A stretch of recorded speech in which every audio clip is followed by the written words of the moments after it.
Today in the studio, as always, I got a real treat for you. Today's no different. The author of The Diary of a CEO in Crisis, the book called Equanimity, on shelves now, by the way. Simon Leslie. What's happening? Hello, Brad. Hello. How are you? Nice to be back. I'm one of those auspicious people who got 2 visits. Yeah, you guys, if you don't know who he was, then you must have missed the podcast where he was on last time. He wrote a book called There's No F in Sales. And someone's like, what? He's like, there's no F in sales. Get it? There's no F in sales. But you wrote multiple books, haven't you? That's now the 4th. Yeah. What's the third? What's the second or the first? The White Belt Thinking. And then I wrote a compilation of poems. Poems. Yeah. See, and guys, if you guys follow Simon Leslie around, he's almost like, a mythical figure. And ultimately you built, what is it? Ink, yeah. Yeah. Did you build that from scratch? Yes, sir. So he built I would say a media company that ultimately controls airports and airline programming. Travel media. Huh? Travel media. And got it to where it was huge. You had offices all over the world. How many employees at one time? Just over 300. And then COVID kicked you in the rucksack.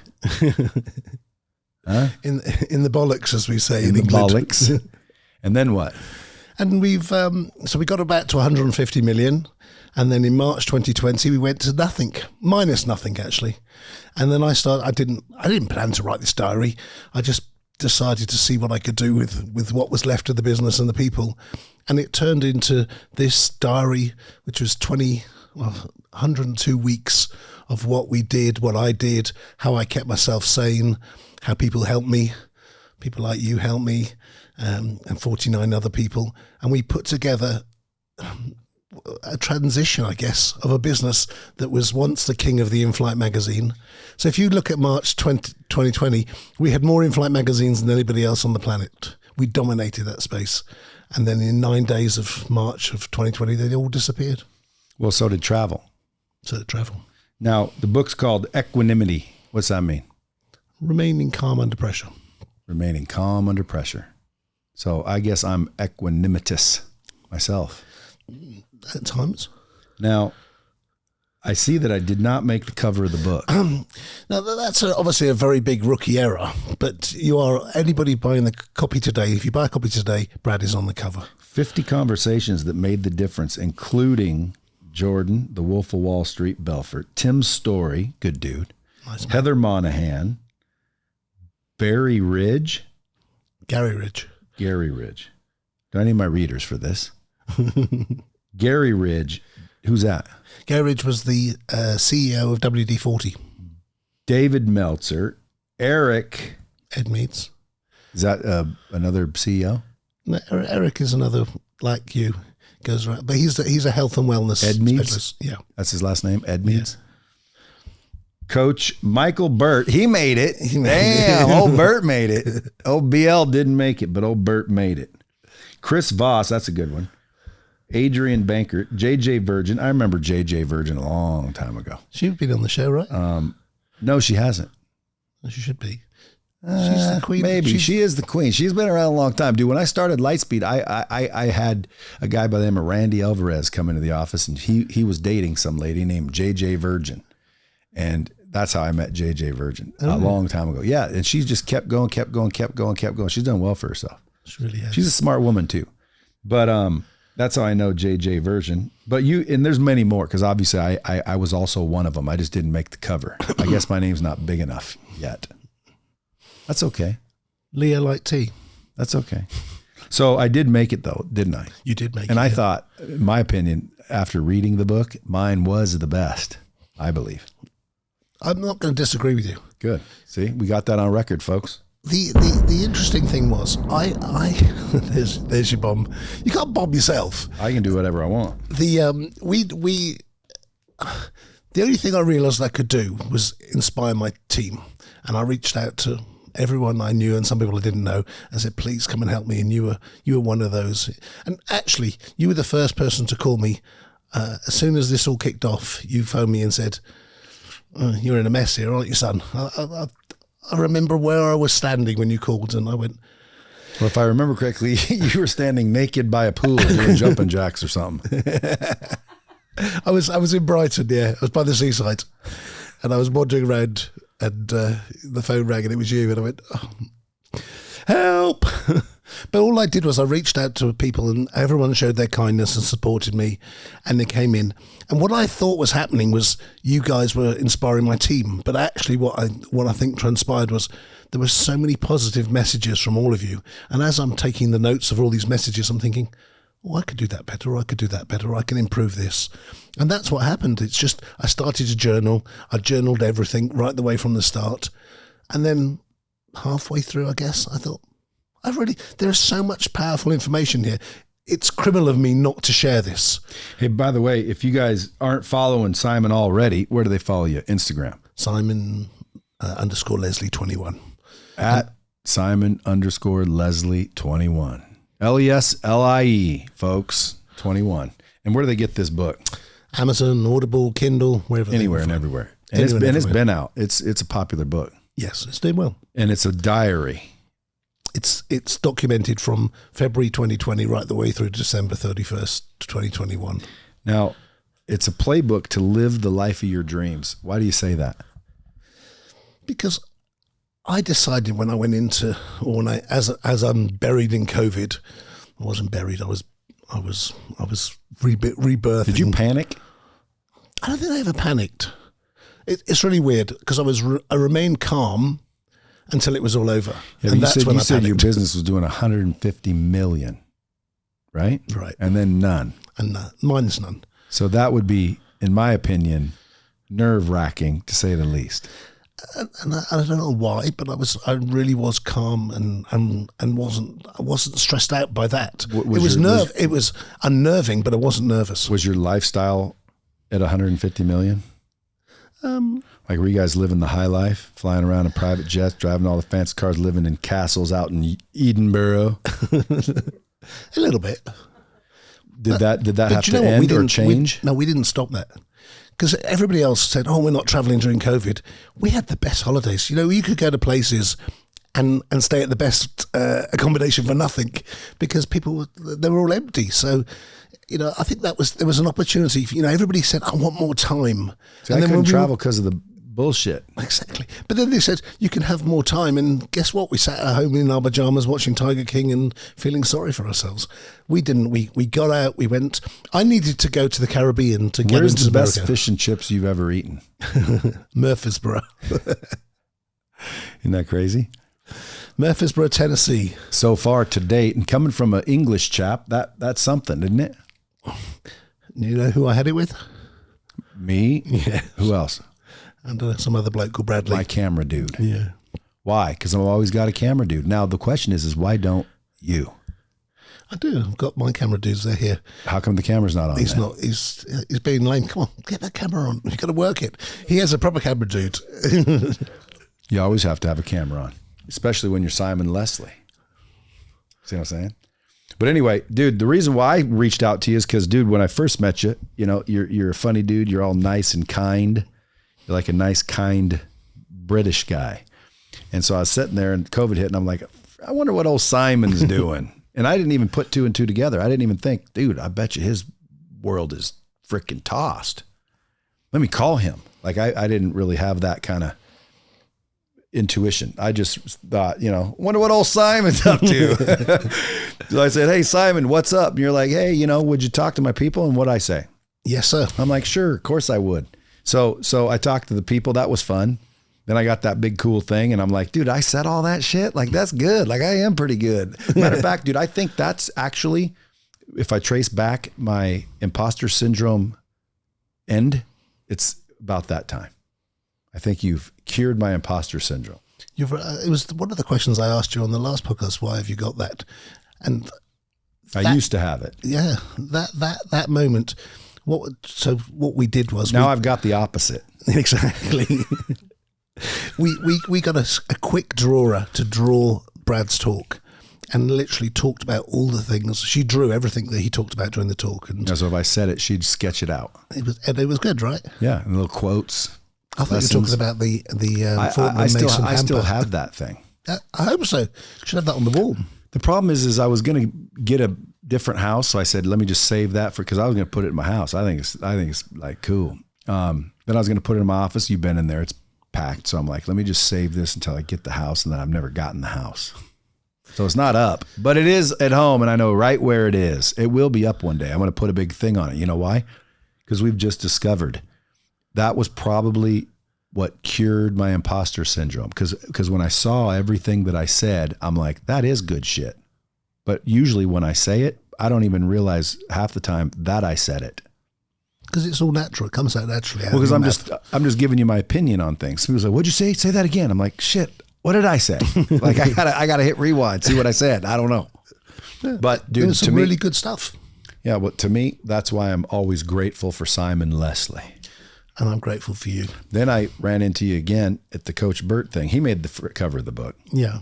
Coach Burt. Coach Michael Burt. If you guys don't know who he is, look at the cover of Equanimity. These are probably, honestly, I would imagine, I would just imagine like I'm going to put the most prominent names on the front so it helps sell books. Not just my favorites. Oh, so had nothing to do with prominence. No just wonder. Favorites. Well, for next time, marketing purposes, yeah, you should probably put the more known names on the outside so everybody else wants to see what their story was. You know, like if you had Brad Pitt, Danny DeVito, I'm going to blow up such a big one with just your Quentin name on it. Tarantino, who Bradley else? And 49 others. Who would be your dream conversations? 50 dream conversations. Who would be on the cover now? Anybody. You could have got anybody. I think I'd like to talk to Elon Musk, Richard Branson, and then most of the people in that book. Actually, I enjoyed the conversations with all of them. I know, but if you could pick, it wouldn't have been half those people. No, I think. Well, then, dude, you need your picker fixed. I think each of them added something. I know that's just being nice. If no, you had, it's not yes, true. it is. No, it isn't, dude. You're not going to pick Coach Burt out of everybody in the world. Coach Burt was good. Doesn't matter if it was good. Doesn't matter if you like him. If you had the choice to talk to anybody in the world, Coach Burt would be on your list of 50. Now, and by the way, some people say, what do you mean? 50. What's wrong with Coach Burt?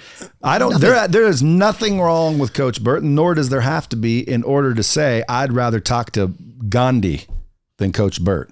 I'd rather talk to, like, for example, you know, I mean, I could think up 50 and I'd just keep going, and then I'd get Google and I'd keep going, and Coach Burt's name wouldn't be on the list until I got to like 500,000 maybe. Poor Coach Burt. Not just Coach Burt. My name probably wouldn't be on the list. Like, who you'd want to talk about. I take that back.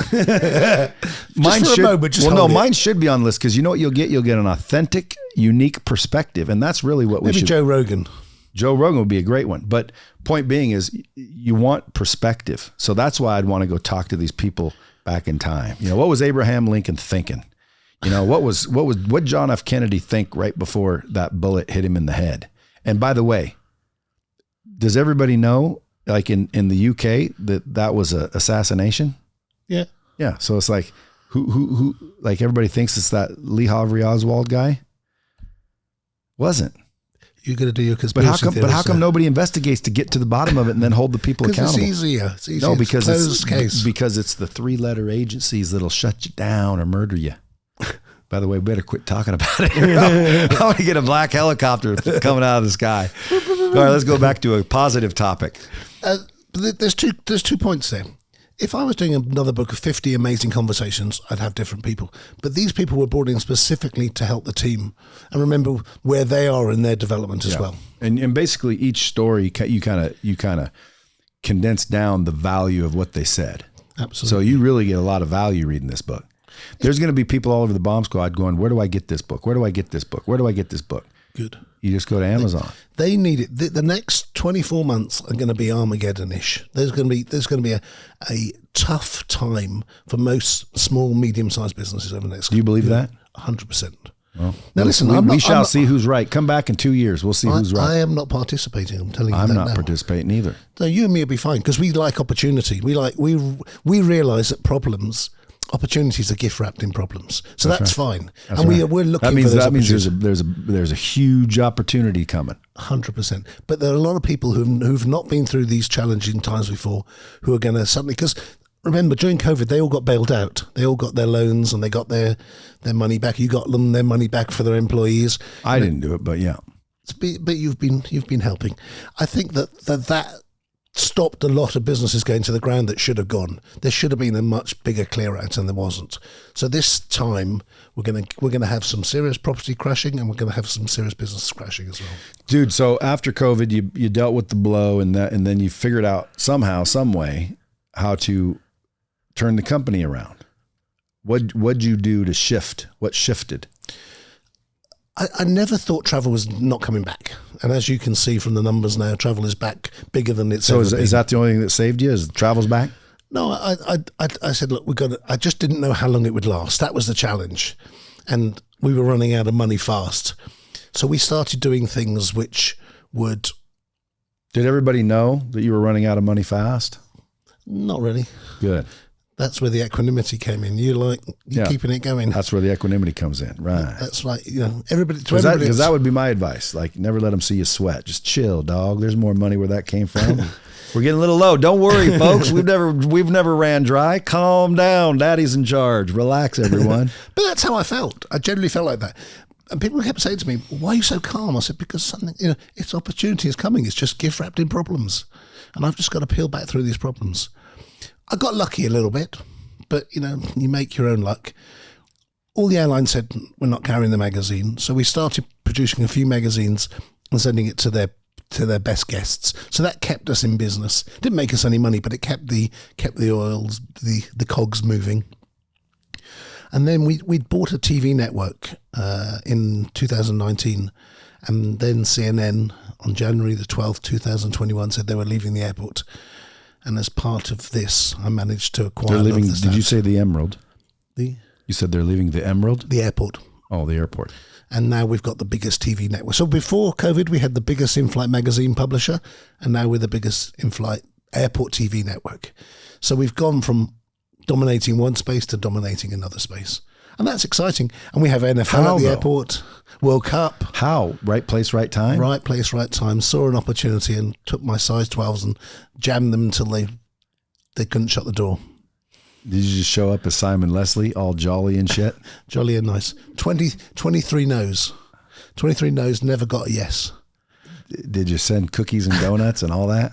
And Fortnum and Mason hampers. You like that? Huh? Melissa like that. What? The Fortnum and Mason hamper. So you showed up all jolly and happy and closed their ass basically on giving you the contract, because they could have. Was there any other company? No, they were quite happy to write it off. And remember, if you saw what they did with CNN Plus, 300 million a month. And by the way, if you guys don't know what he's talking about, like if you go to the airport and you're sitting there waiting on your flight and you see the TVs with what looks like TV on, that's not really TV, is it? It's Reach TV. Yeah, it's emulated TV.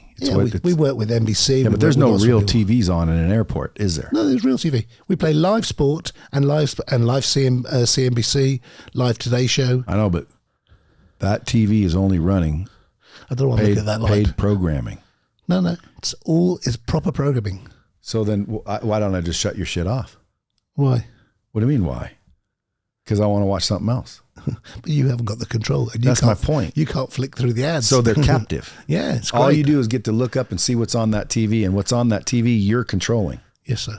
In all the airports?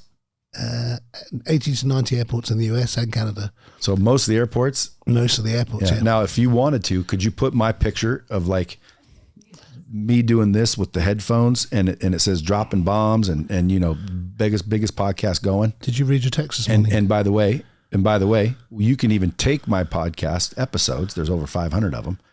Chop them up, bleep them out, and run them in the airports. Dude, I'm telling you, it'd be huge for you. And have you seen my text this morning? No. You need to read your text then. All right. I sent you 10 ideas. I know, dude, but I've been slammed, right? You're a very busy man. I'm very busy. I'm trying to make you even more famous at the airports. But do you control the airports to that degree? Yeah, we okay, so anybody listening right now, if they wanted to be on those TVs, they could reach out to you, and for a certain amount, regardless of whether they caught you in a good mood or not, you can arrange for people to be seen in every airport in the United States. Yes, sir.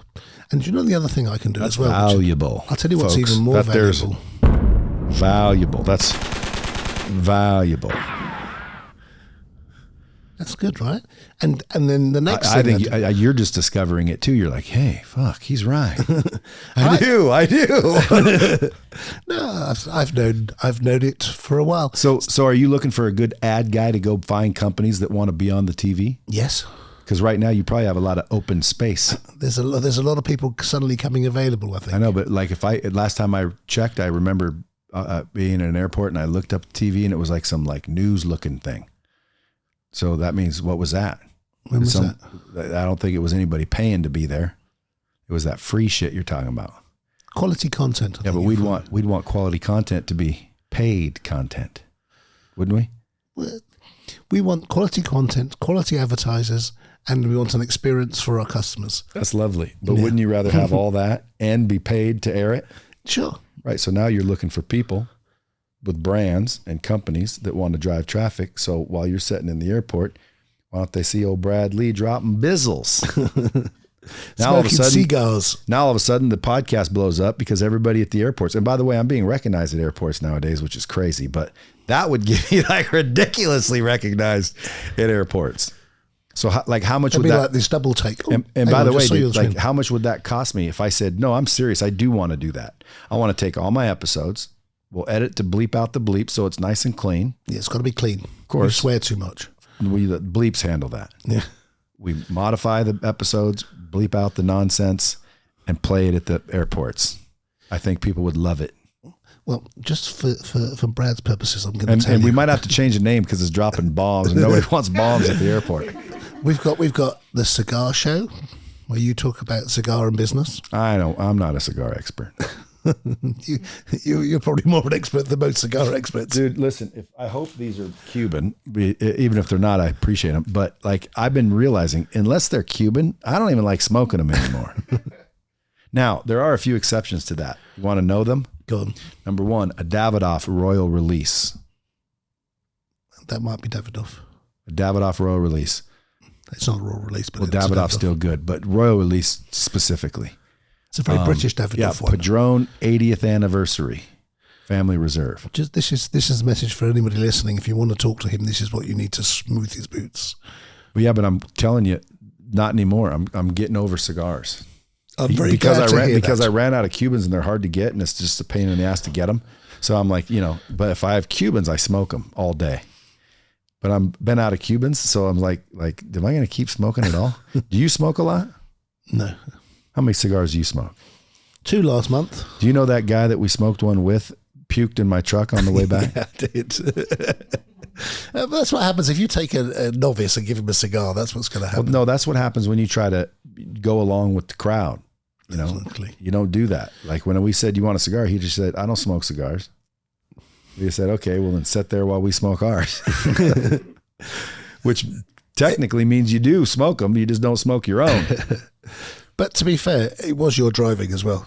It was not the driving. And what's funny is jumpy. He got up in front after I dropped you off, and we're driving down the road, and I look at him and he looks a little green, like he looks literally green, but I thought it was just the night and the way the light or something was shining on him. So I just looked, I thought to myself, he looks morbid, like green. And then I looked this way and he said something like he has hot flashes or some shit. And I said, you don't smoke cigars, do you? And he goes, oh, not really. And then as soon as he sounded like that, I said, dude, you better not fucking puke. And as soon as I said that, his hand came up to his mouth, and all of a sudden you heard, and it sounded like it squirted everywhere. And it was in the dark. So all I could be, I was like, you son of a bitch, brand new Dodge T-Rex, badass, freaking, not it's not, I was going to say velvet interior. It's a suede. Ew, I'm thinking, man, I pulled over so fast, opened the door. He's like, pushed dude, it out. No, he was all apologetic. Like, dude, I'm sorry. I looked over and thankfully there was a little bit in a few areas, but it was not what it sounded like. And I'm like, thank God. So he wiped that shit up and then I had it, detailed the next day. But the point is don't try to fit in. Like, be yourself, and he wouldn't have puked. Okay? Be yourself. What do you think about that? I couldn't agree more. But I still blame your driving because your driving's terrible. Now, out of all these people that you've interviewed, I like the way you deflect. huh? No, carry on. My driving's not terrible. Terrible I've never driving. been in a car accident my entire life. 53 years of driving. Yeah. Don't ask me about my driving because I got a big dent on the back of my car at the moment. I've never crashed a car. Sorry, carry on. You know why though? Why? Because you drive so bloody fast. No, I won't keep up with you. because I'm what you call a lucky individual. Oh, that's it. So am I. But I'm probably one of the luckiest dudes on the planet Earth. Like I'm just straight up lucky. I agree. I'm so lucky. One time we were walking up a hill, and I was playing a game that me and my friends used to play called What If. And we would say like, what if so-and-so punched you in the face? And my friend would say, well, I'd kick him in the dick or whatever. What would you do if so-and-so kissed you on the lips? You know, oh, I'd do this or I'd that.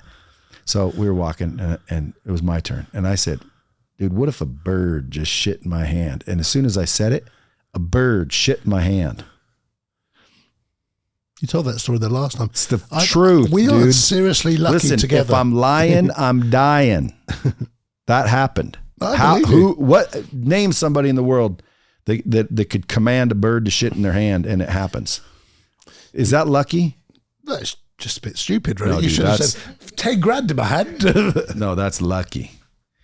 One time I called 5 roulette numbers in a row and got kicked out of the casino. Did you put money on them? Yes. Good man. I got removed from the casino because I hit 5 numbers in a row. Who hits 5 numbers in a row? Certainly not us this weekend. It's been a very expensive weekend. I call my wife right now. She'll tell you. She was the one participating. I was drunk and I kept telling her what to do. And she'd sprinkle a few on the number I said. And then the rest of the table, you know, she's all over the table. She's one of those people that have chips everywhere. Yes, I like her. Yeah. So I told her it's this one. So she just, you know, humors me and throws a couple on there. Well, it hits.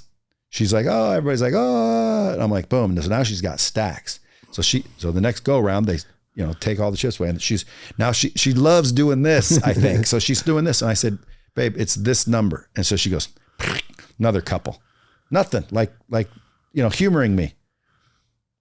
Hits. Now she's got twice. Now she starts getting serious, right? No. Now she's got twice as much. Everybody's kind of, the vibe's kind of picking up. And so now she's just plopping them everywhere with 2 hands, pop, pop, pop, pop, pop, pop, pop, putting them everywhere. And I said, babe, it's this number. And she goes, and put a freaking stack on it. And then everybody was listening the whole time to me saying this. And so this other guy reaches over, doink. This other guy reaches over, doink. And then all of a sudden, no more. Bam. 3rd one. They can't believe it.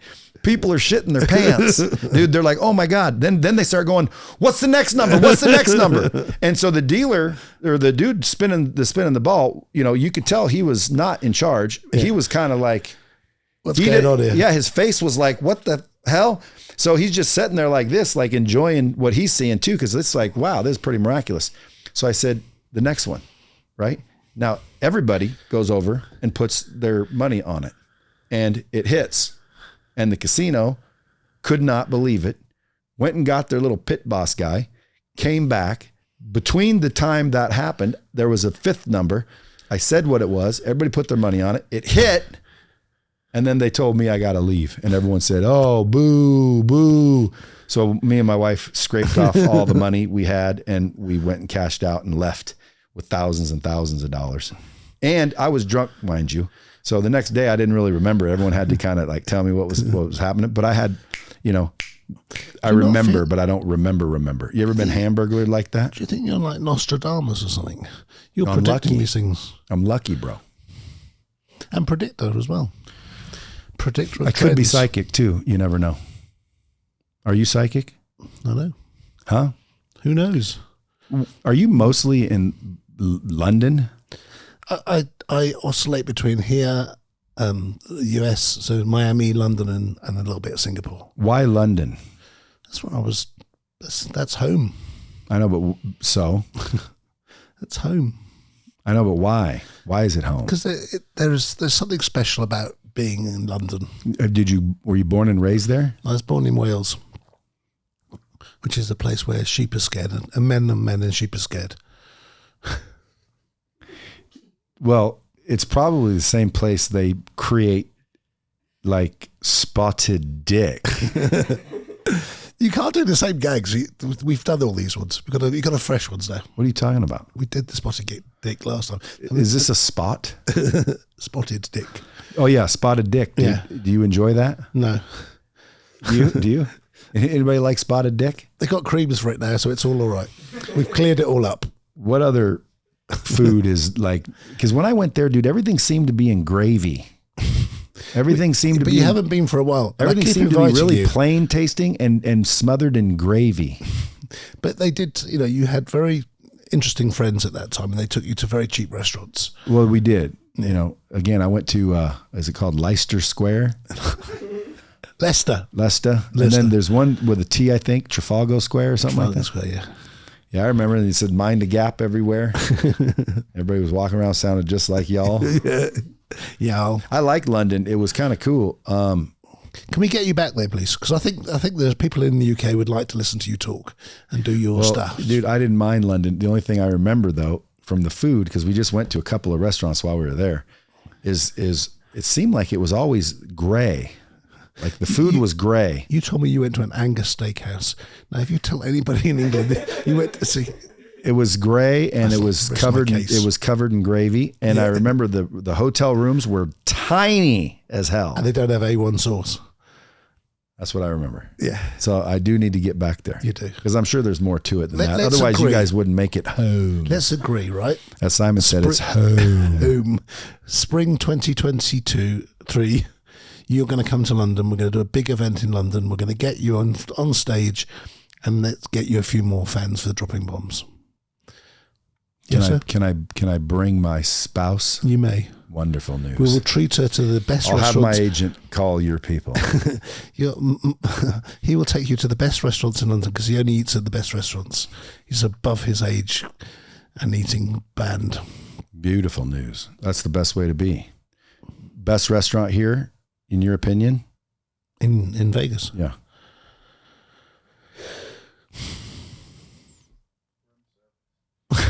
Oh, hell no. We went to Nobu, but it was okay. Where? Nobu.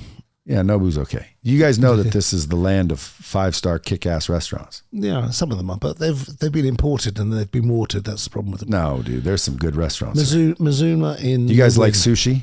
Mizuma in the Mizumi. That's a good one. Yeah. But you like sushi? Yeah. Go to Sushi Roku at the Caesars Forum Shops. Matter of fact, I think I'm going to go there tonight. Unbelievable. Okay. There's shit everywhere. Yeah. I love food, but now I'm, working out and eating right. So now I just eat turkey and, chicken and bullshit. And it makes you happy. But I do get to cheat. And when I cheat, fish and chips. I get up in it. No, I don't go greasy and nasty when I cheat. I go delicious. But like sushi's delicious to me. Do you like sushi? I do. The fact that it has rice and some sauces makes it not necessarily as good as turkey and rice, but it's still good, don't you think? You guys like it? They live on it.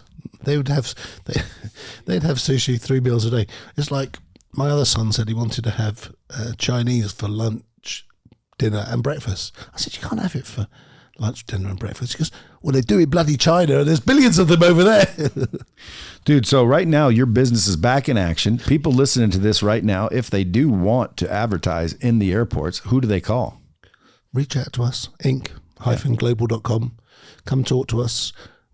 Tell them the bomb squad is why you're there. Tell them the bomb squad. So ask them for the special bomb squad deal. Send me a watch or something special. The bomb squad deal. But not only at the airports, in the planes. We're also, the biggest growth I see for us at the minute is Wi-Fi. Okay, so how do I get my show, Dropping Bombs, on the airplanes and in the airports? Read your text. Now or later? Later. Okay. And we're going to make it happen. But seriously, Wi-Fi is the biggest growth area for us.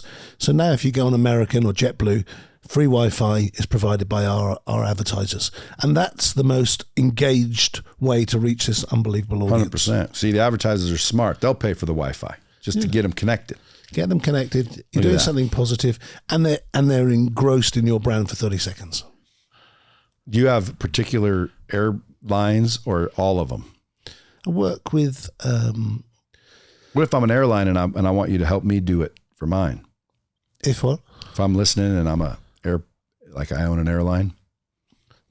Reach out. Nobody listening owns airlines. How the hell do you know? I don't.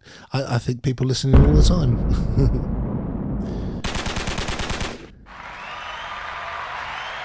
Those are my sound effects. There will be a load of new airlines starting over the next couple of years. You're going to see it because this is what happened in 2001, 2008. More and more airlines started up. They came and went. There was 53 new airlines in the beginning of the early 2000s, right? Because everybody took advantage of it. You know, oil's probably a little bit high for it at the minute, but the minute it drops a little bit, you'll start seeing some more airlines coming. That's good news. Now, if you could tell the bomb squad anything you wanted, what would you tell them? I'd tell them, listen, you're one or two deals away from either nirvana or failure. One or two losing clients, losing staff. Make sure you get a copy of this. This book will become like the Bible to you over the next 2 years. It'll have the answer to whatever problem life throws at you. And you can dip in, dip out, listen to the various stories from all the 50 people, and they will help you figure out whatever problems life throws at you. And by the way, life is going to throw some serious curveballs at us over the next year or two, even though we're not participating. Now, do you have it all chapterized? Yep. Do you know my chapter? Not off the top of my head. Looks like chapter 10. Chapter 10. It's a good number. Page 76. So if you guys want to just get to the good shit, skip to chapter 10, page 76. Forget the rest of them, or at least read them after you read mine so you have a baseline. Simon, appreciate you coming in. It's always fun to see you. Nice to meet the family. You got the whole family here? Half of them. Another two more in London. Now, when do you guys go back? No. What do you mean, now? No. Like you leave today? As soon as you finish, we're running to the airport. All right, then. Fly safe. Folks, go follow him by the time he lands down at Heathrow. You going to Heathrow? Yes, sir. Or are you going to the other one? March 2023, right? We're making this happen. What's the other one? Glasgow? Glasgow, Gatwick. Gatwick. Yeah, Gatwick. No, you don't fly to Gatwick. Where are you going? Heathwick or Heathrow? Gatwick or Heathrow? Heathrow, where go? Heathrow. Go follow him on social media by the time he lands at Heathrow. Until next time, keep that shit real. Dropping bombs with the real Bradley.